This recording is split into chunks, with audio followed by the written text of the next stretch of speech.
How emotional will Saturday be? I mean, it's the last time you'll get to coach this group of seniors as they walk up that tunnel.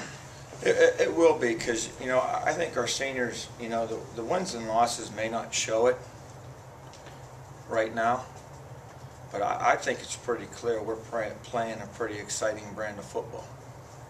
You know, we're pretty exciting to watch. I think we are. And I think this community and these people know that we're a team that's a never say die team. I mean, we're going to play. We're down. We're going to fight back, and that's what you expect of a team from Youngstown. Here in the near future, we'll expect to win those games like that, and I expect that to happen. And you know, the seniors have kept this group together. You know, as coaches, we can only do so much, and coaches can't play for their players, even though we try to.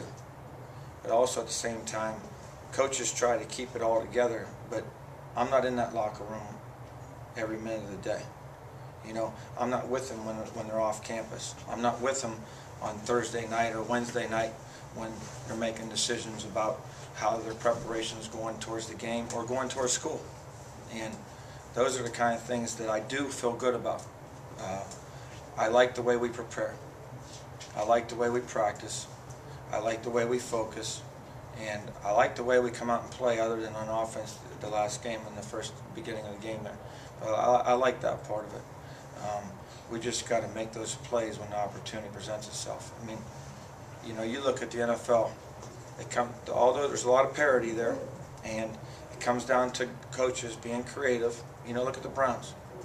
They were creative on offense last week and found a way to get some points on the board. And that's what you have to do sometimes. You know, you're playing a good football team. You know, you're playing a team that's probably better than you. Well, you know, you have to find a way to keep it close or get in the game, and maybe some good fortune will come your way. And, you know, I was impressed with what the Browns did, you know, and I look at that, and it's the same for us here in college. We have got to continue to find ways to be creative and keep ourselves in games and find a way to win them at the end. Eric, have you talked to, you know, Spurrier or Bill Snyder, just the way you guys have been losing to seek advice? Maybe not from the X's and O's standpoint, but from the mental approach? You know, I probably haven't done as much of that as you would think. I've had a lot of messages left for me, and, you know, text correspondence, those kind of things, with a bunch of coaches that I'm close with. And you know, Coach Mangino was here at the game when we lost to North Dakota State, and you know, he just sent me a message yesterday. He says, "Wolf, you know, you're doing things the right way, and good things are going to start falling your way. You know, as your program continues to mature." And you know, there is a process that this team needs to go through as we continue to mature, and we have got to continue just to focus on right now just getting better every day.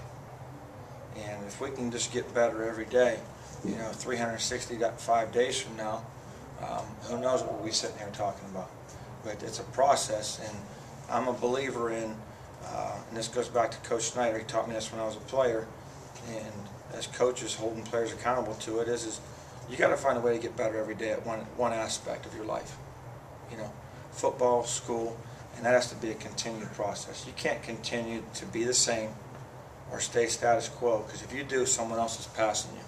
You know, the thing I see with Indiana State is we did a spring evaluation of them, and then in the summer when we had some, you know, a little bit of free time, I went back and watched them again. And, you know, they have done a good job of what I see of developing their players. Coach has been there for 3 years, and I see them moving around a lot better on the field and developing their players. You know, yes, they have brought some new players in, but the whole supporting cast as a group, I've seen them improve, drastically improve. Thus, we've seen that happen in our conference, that they've improved. They've gotten better. And that's what we need to start doing here, is we've got to start doing a better job of developing our players 365 days a year. It's not a August or a part-time March and April deal. It has got to become a 365-day a year. I've got to continue to eat right, do the things right, make good decisions.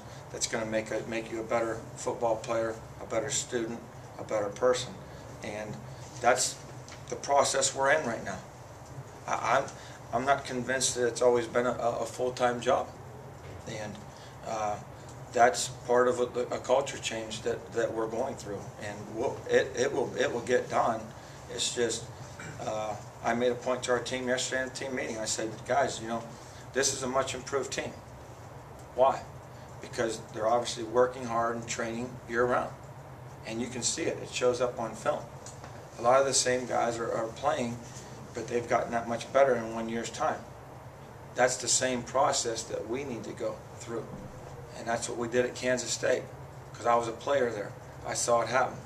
We went from 1-10, in 4 years to 9-2-1 and won the first bowl game. It's a process that you've got to go through and grow, and that's what I want our program to do. Do you feel the corner's been turned though in improving? I definitely feel like we're headed in the right direction. I think these difficult losses for the remaining players that are coming back in our program realize that this is a full-time job.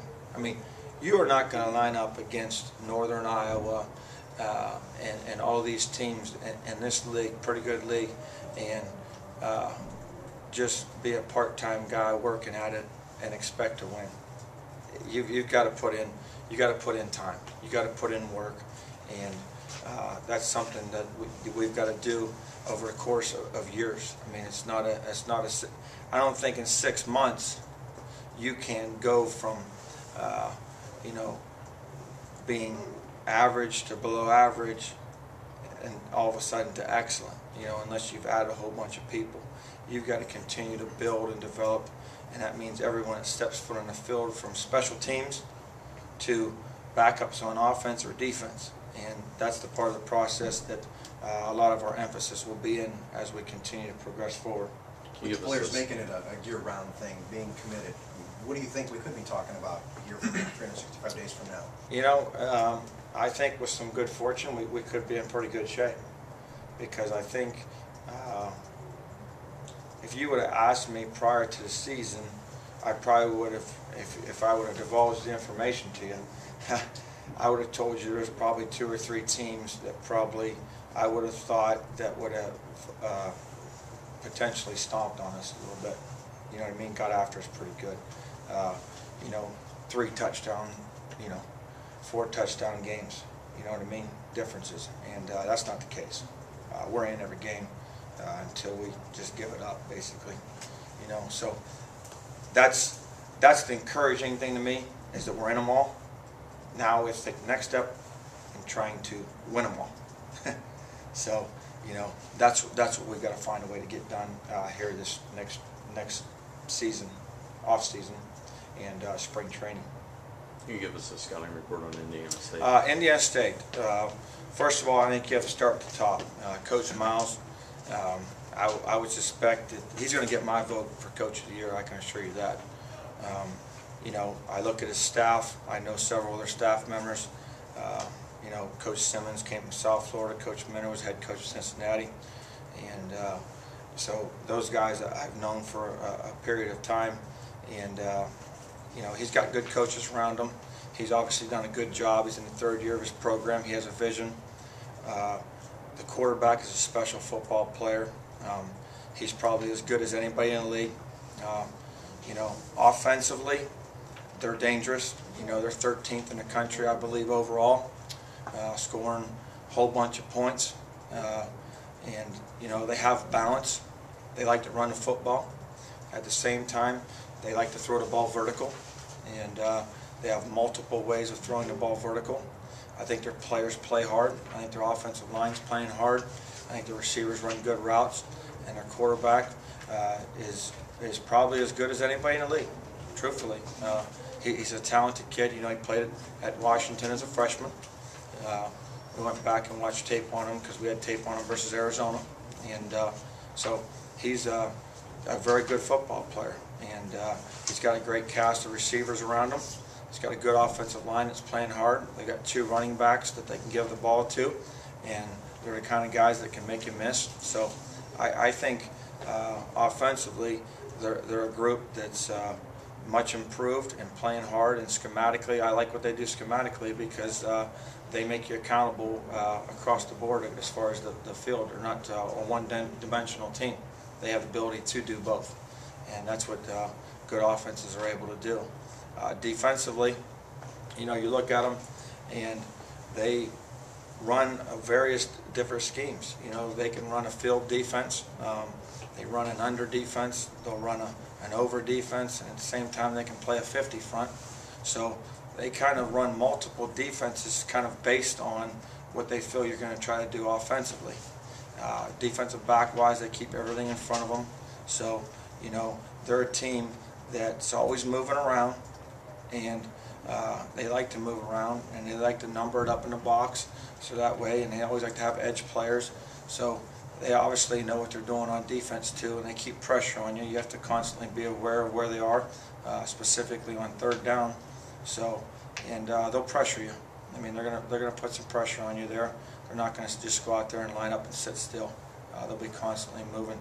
And special teams wise, you know, their special teams coordinator is Harold Etheridge. He's a guy that I've known from the past also, and he's a guy that's running their special teams right now, and they're doing a good job there. They're creative in their special teams, and they also have the ability to, you know, at special teams is they give you different formations to kind of, you know, give you something new every week there, so that way you have to be accountable and make sure you understand exactly who's trying to do what, whether it be punt return, and kickoff return, those kind of things. So they're a well-coached team, and that starts at the top, and coach should be commended for what he's done there. And they've had 3 nice wins in the conference, and you know, they're a much improved team.